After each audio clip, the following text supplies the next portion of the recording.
Essa é a parte 3 do estudo. A parte 1 e a parte 2 desse estudo tá lá no canal do Irmão Jael, no canal Reino de Deus.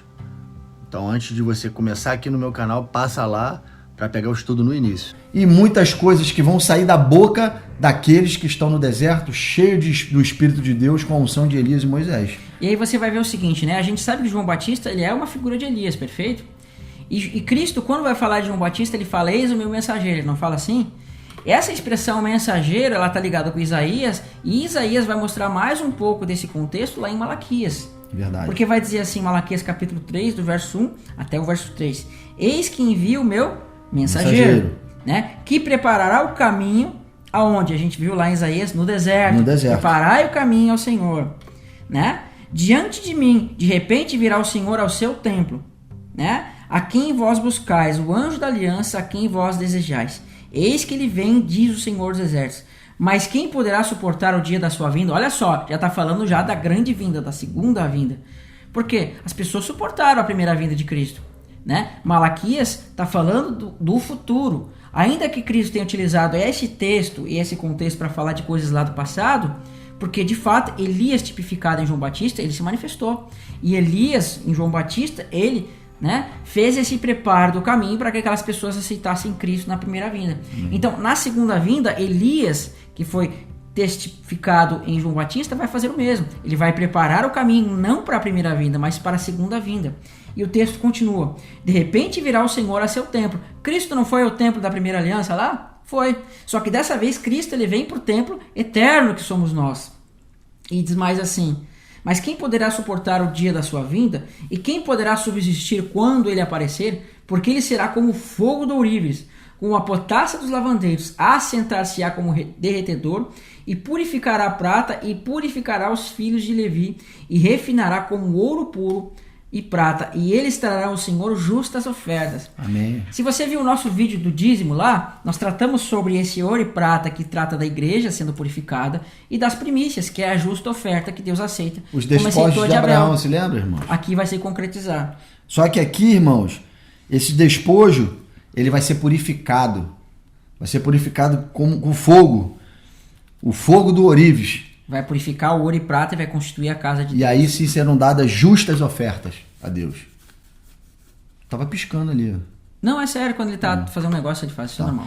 Então serão dadas como justas ofertas a Deus e trarão ao Senhor. Tá vendo como tá tudo interligado, irmãos? Olha que coisa, que texto lindo. Que texto maravilhoso esse. Que a gente acabou de ler de Malaquias. 3, de 1 a 3. Uhum. Então e a gente continua. Só um parênteses, irmão. Fala. Você vê que fala voz que clama no deserto. Então está tratando de uma voz. Perfeito?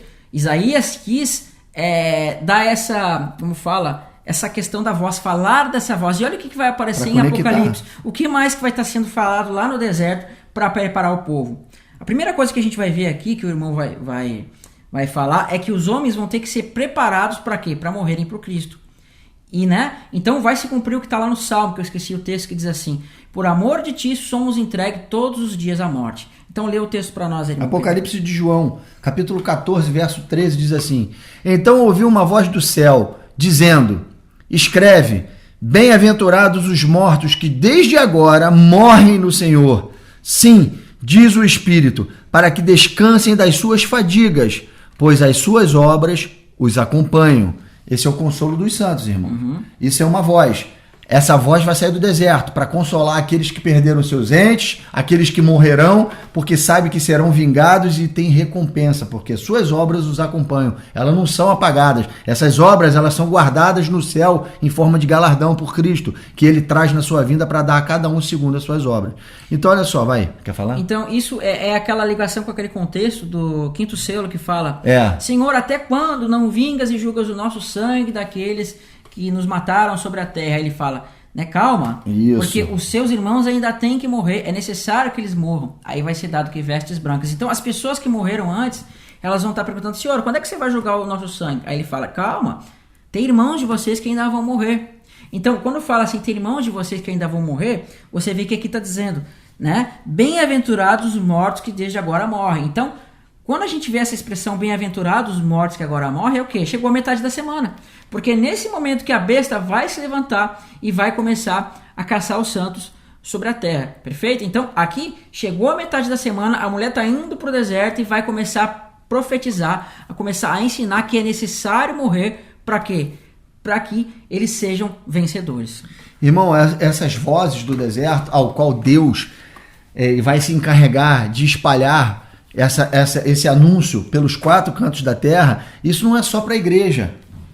Não é só para a igreja que está escondida da ação do anticristo. Existem povos, línguas e nações na terra que estão ali debaixo da mercê do anticristo, com a opção de colocar a marca e de acordo com o sistema babilônico, ou de não colocar. Deus está anunciando a essas nações também. Vocês se lembram que haverão nações que sobrarão de todas essas batalhas e adentrarão no milênio? Por que existem essas nações? Porque essas nações sucumbiram e ouviram a palavra das testemunhas que estavam no deserto anunciando nos últimos 3 anos e meio. Olha aqui o que diz Apocalipse 14, versos 6 a 12. Vi outro anjo voando pelo meio do céu, voando com asas. Ligação com a mulher lá. Tendo um evangelho eterno para pregar aos que se assentam sobre a terra, e a cada nação, e tribo, e língua, e povo, dizendo em grande voz: temei a Deus e dai-lhe glória, pois é chegada a hora do seu juízo, e adorai aquele que fez o céu, e a terra, e o mar, e as fontes das águas.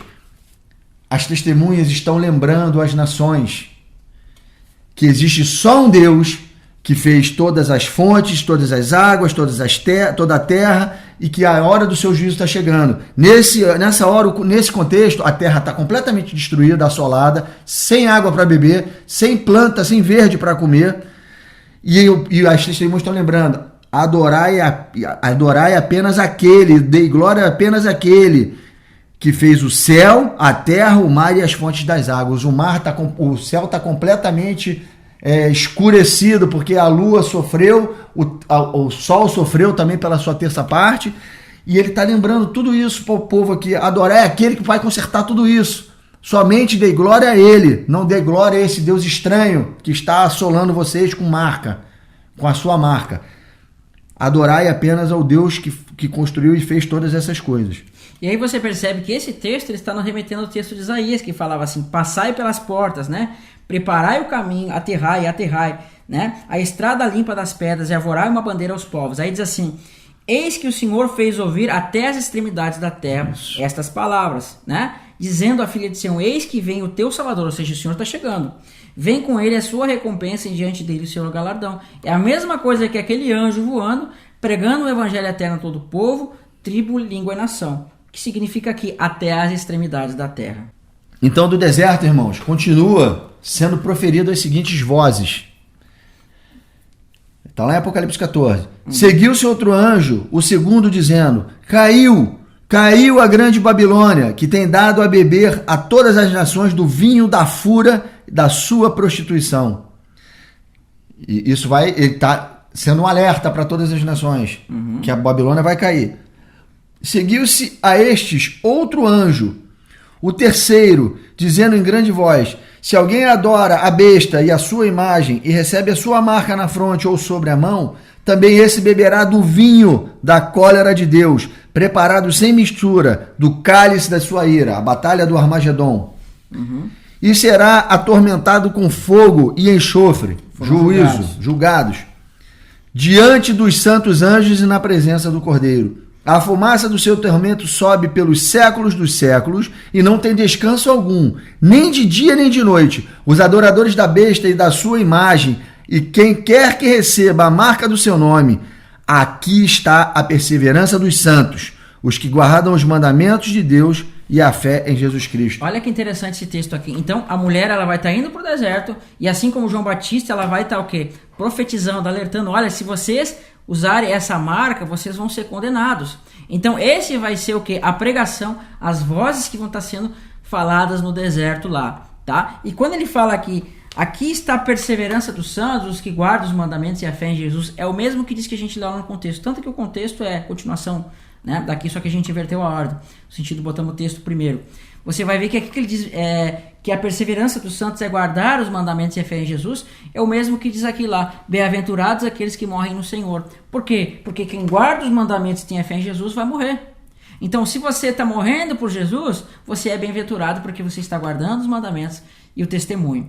Então, este é o papel, irmãos, que a igreja vai estar fazendo o quê? No deserto.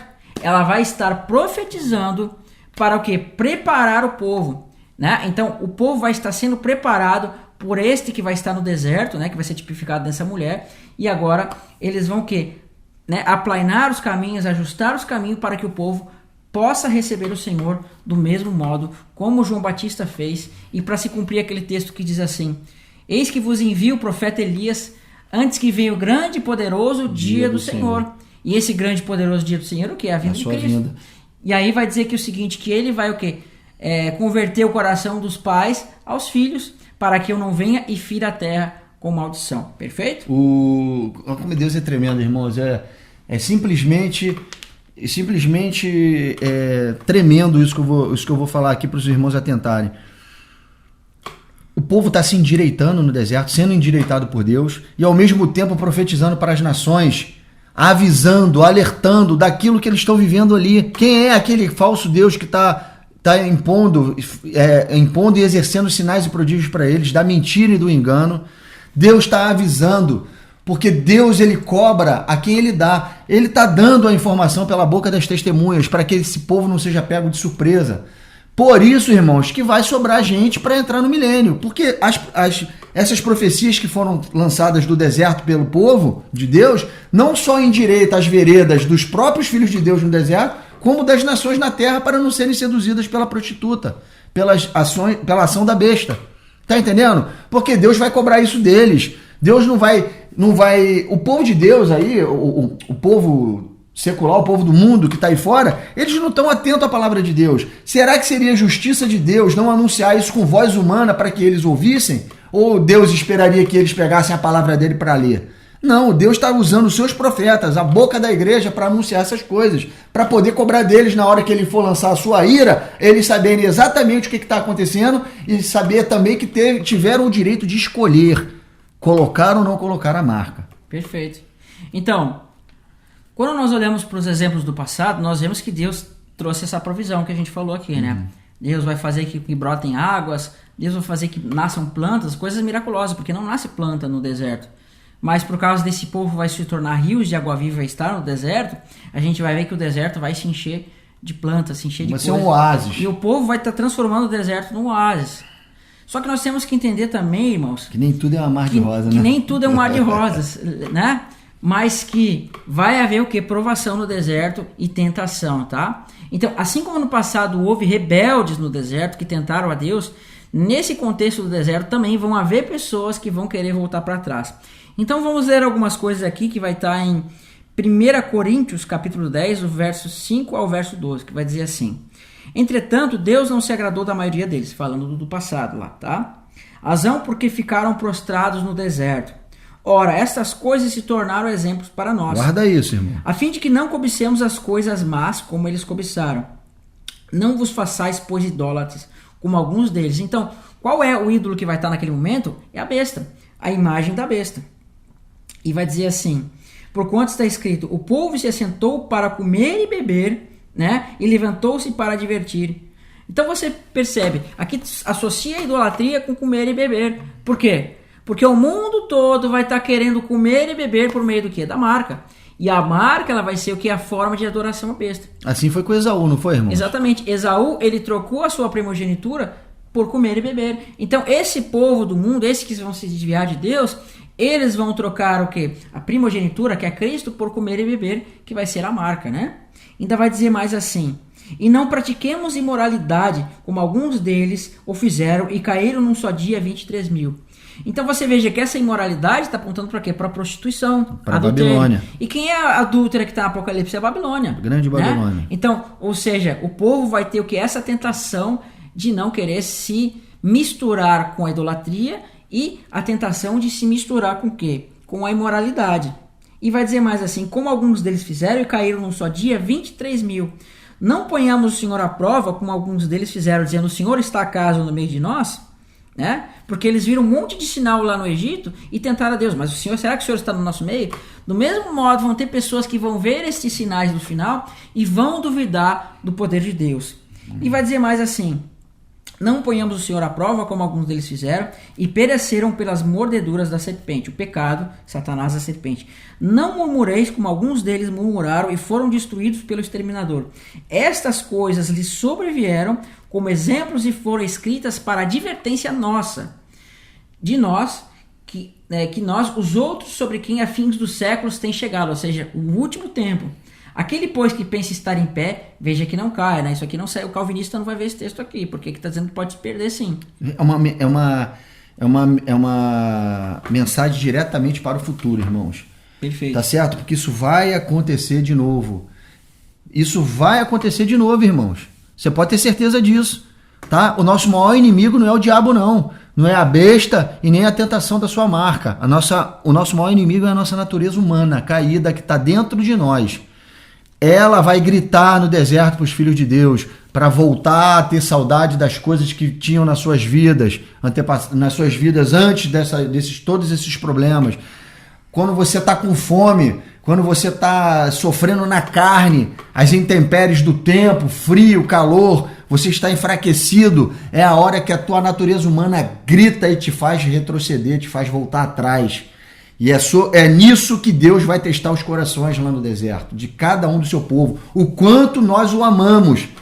O quanto nós o amamos. Se amamos mais as coisas da nossa carne ou se amamos mais as coisas que Ele está nos provendo dentro do deserto. Vocês estão conseguindo entender, irmãos? Jesus passou por coisa semelhante 40 dias, irmãos, no deserto. Ele foi testado por toda a sorte de tentação no deserto. A sua natureza humana foi testada.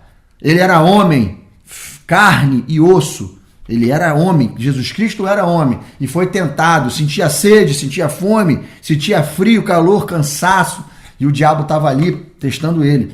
Isso vai acontecer de novo, irmãos, no deserto. Então vamos lá, olha só o que diz. E o populacho que estava no meio deles veio a ter grande desejo das comidas. O povo que estava no deserto teve desejo de comida, olha só, carne. Carne, você, né? E para você fazer isso lá no futuro, você ter desejo de comida, você nada mais nada menos tem que colocar a marca da besta.